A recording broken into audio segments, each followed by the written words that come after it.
Il y a un ancien ministre de la Justice qui vient de s'exprimer. Je vais découvrir ses propos en même temps que vous. Il s'appelle Éric Dupond-Moretti. Il avait parlé de sentiment d'insécurité. Il avait refusé le terme d'ensauvagement. Et vous savez ce qu'il a dit ce soir? Il a dit que c'est CNews qui a déformé ses propos. Putain. Alors, on va... Quel propos? Qu'il n'avait jamais dit, visiblement, qu'il n'avait jamais dit ça. C'était ça, moi, je les ai encore dans l'oreille. Hein. Oui, on va écouter ce qu'a dit Éric Dupond-Moretti ce soir, et puis on va réécouter ce qu'il avait dit à Sonia Mabrouk il y a quelques années. Éric Dupond-Moretti. Il y a longtemps, j'ai dit, il y a de l'insécurité, certes, mais aussi un sentiment d'insécurité alimenté par les chaînes d'infos ou d'opinion continue. Et un crime décliné 50 fois, ça finit dans nos têtes par faire 50 crimes. Bon. Et je dis, CNews a tronqué ma phrase, mais il y a encore quelques jours, et très régulièrement, les présentateurs de cette chaîne disent « Ah, Dupond-Moretti, il est bien gentil, mais enfin, pour lui, il n'y a que de l'insécurité. » Un sentiment de sécurité. Pardonnez-moi, oui, pardonnez-moi, vous avez raison, pardon, un sentiment, et vous ne pouvez pas rectifier. Ouais. Et c'est ça qui est terrible. Moi, j'ai pas trop un tempérament à attendre l'autre jour, hein, et vous êtes obligé de la boucler, quoi, d'une certaine façon. Donc il ne supporte pas d'avoir été le ministre de mais il n'est jamais venu sur ce plateau. Ah mais alors il vient quand il veut. Non, il a refusé de venir. Oui, je sais. Il a toujours refusé de venir. Contrairement à Gérald Darmanin, tous les autres ministres venaient, lui ne voulait pas affronter l'animateur auquel il pense, vous voyez. Il ne voulait pas l'affronter. Je suis sûr que Pascal Praud le reçoit quand il veut, à n'importe quelle heure. Mais non! Vous dites n'importe quoi, monsieur. Vous ne savez, vous ne pouvez même pas me citer 2 jours. Moi, je me souviens très bien.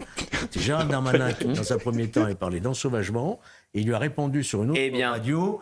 Ce n'est pas les termes que j'emploie. Ça tombe bien, on a les droits puisque c'est Europe 1 et c'était face à Sonia Mabrouk. Donc écoutez, puisqu'il dit que CNews a tronqué ses propos, parce que évidemment, s'être trompé comme il s'est trompé, ça doit être dur à porter. Vous comprenez? Il a refusé le terme d'ensauvagement, il a parlé de l'insécurité comme d'un sentiment, et il a fait la césure, loi de Nicole Belloubet qu'il a soumise au vote des députés, où on vous juge dans un premier temps et où on vous condamne 6 mois après. Et il n'y a pas cette loi, les tueurs d'Elias ne sont pas en liberté. Et cette loi prévoyait aussi de supprimer une sorte de comparution immédiate pour les mineurs. Donc forcément, quand vous avez le bilan d'Éric Dupond-Moretti, c'est compliqué à porter. Donc je comprends qu'il essaye de trouver un autre responsable que lui-même, parce que sinon vous traversez la vie de manière un peu plus dure, en vous disant, je me suis planté à peu près sur tout, en grande largeur. J'ai réussi une chose, c'est à faire augmenter le budget de la justice, mais tout le reste, ça a été catastrophique, notamment cette loi. En plus, cette loi 2021, c'est-à-dire qu'on avait déjà les mineurs qu'on a aujourd'hui. On prend une loi qui va à contre-courant totalement de l'époque. Donc écoutez les propos d'Éric Dupond-Moretti pour vous montrer qu'on n'a rien tronqué du tout. Il les a tenus, mais ça doit être dur pour lui de les assumer, et visiblement, il ne les assume pas. Je l'ai déjà dit, je ne le reprends pas, c'est une question de sensibilité. Chacun utilise les mots qu'il veut utiliser. Voilà, quand même, vous ne partagez pas le même diagnostic sur la réalité de notre pays que le ministre de l'Intérieur. Ça nous interroge. Le ministre de l'Intérieur, c'est le ministre de l'Intérieur. L'ensauvagement, c'est un mot qui développe, me semble-t-il, madame, le sentiment d'insécurité. Et je vais vous dire quelque chose à ce propos. Le sentiment. C'est un sentiment. Madame, je vais vous dire quelque chose. Pire que l'insécurité, il y a le sentiment d'insécurité. Voilà, donc il a parlé de sentiment d'insécurité, il dit même que c'est pire que l'insécurité, et au début il refuse le terme d'ensauvagement, c'était la question de Sonia. Vous savez, c'est très symptomatique. Il nous attaque, parce que ça doit être dur de vivre avec ça, d'avoir dit tout ça et de s'être autant trompé. Il essaie de se justifier, mais là je pense qu'il a perdu une occasion de se taire, vraiment, parce que ça va lui coller encore plus au basque, comme le sparadrap du capitaine Haddock, que la première phrase qu'il dit ne pas avoir dite, et puisqu'il aime le théâtre, puisqu'il fait du théâtre maintenant, il devrait relire un peu Molière, parce qu'en fait, quand je l'entends parler avec cette dénégation, ça me fait penser à qu'il se sente morveux, qu'il se mouche de Molière, vous voyez. En gros, c'est la faute des médias, c'est la faute de l'extrême droite, etc. C'est ça qui est absolument fou. Oui, je m'en rends bien compte, mais il dit qu'il l'a plus dit, donc c'est extraordinaire. Et je remercie Elliot Deval qui m'a envoyé l'extrait du Figaro qui est tombé pendant que nous étions en direct sur l'antenne. Mais bon, encore une fois, ça doit être dur à porter. Ça doit être dur à porter pour Éric Dupond-Moretti. Donc moi, vous savez, je l'excuse parce que... On a vu d'autres. Hein. Oui, mais enfin, avoir un tel bilan, si vous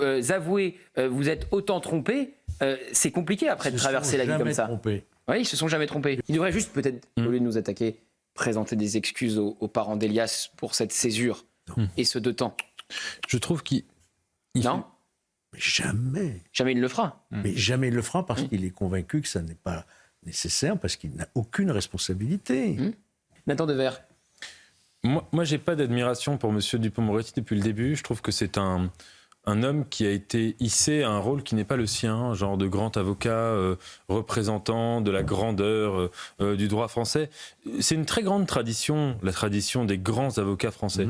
Et ça suppose pas seulement de gagner des procès, d'être une sorte d'acquittator et de fumer des cigarettes pendant des reportages. Ça supposait jadis la connaissance parfaite du latin. La connaissance parfaite des lettres françaises, avoir une sorte d'esprit extrêmement intelligent, une forme de beauté stylistique, de beauté rhétorique. Je n'ai jamais trouvé que M. Dupond-Moretti a incarné ça. Il y a des gens très rares aujourd'hui, encore vivants, qui peuvent représenter cette grande tradition. Quelqu'un comme Marc Bonan, qui n'est pas français, qui est suisse, mais qui la représente à merveille. Et je trouve que M. Dupond-Moretti est le faux monnayeur de l'époque. Quelqu'un qui est reconnu comme le plus grand avocat des temps modernes uniquement parce qu'il a gagné des procès sur des stratégies rhétoriques qui sont vraiment bas de gamme et qui interrogent peut-être sur la qualité globale de ce que sont les procès. Alors pour revenir à les procès d'aujourd'hui, je veux dire, et pour revenir à la polémique qui nous habillé pour l'hiver. Habillé pour l'hiver. Mais c'est vrai, mais malheureusement c'est vrai. Je m'attendais pas à ça. Je trouve que avec en plus assez de verve et d'esprit. Non, mais c'est vrai une analyse très fine. Quand on connaît pas. Enfin, je suis un peu méprisant, mais quand on connaît pas son latin, on n'est pas un grand avocat en général. Vous voyez ce que je veux dire? Je trouve que M. Dupond-Moretti fait preuve de grande mauvaise foi. Ça veut dire que s'il estime que CNews a mal compris ses propos, bah dans ce cas-là, dont acte, il vient ici, il s'exprime, il s'explique, il dit vous avez déformé mes propos, discutons-en, etc. C'est toujours une très grande erreur de ne pas venir dialoguer face à son adversaire si on estime qu'il y a eu un malentendu. Oui, donc un autre Elias demain peut être tué en raison de la césure. C'est pourquoi il faut se mobiliser pour faire en sorte que les OQTF pour les politiques soient appliqués, parce que sinon, si les OQTF étaient appliqués dans ce pays, Lola Philippine serait toujours parmi nous, Claire Géronomy, qui est devenue la vice-présidente du parti d'Éric Ciotti, n'aurait pas été violée pendant 1 heure dans son hall d'immeuble. Voilà, c'est ça la réalité. L'une de mes chansons préférées. Ce sont les Anglais, ce sont les Anglais, ce sont les Anglais. Oui, oui, sacré Anglais. Et me tout pas, je m'en tape. Et me tout pas, je m'en tape.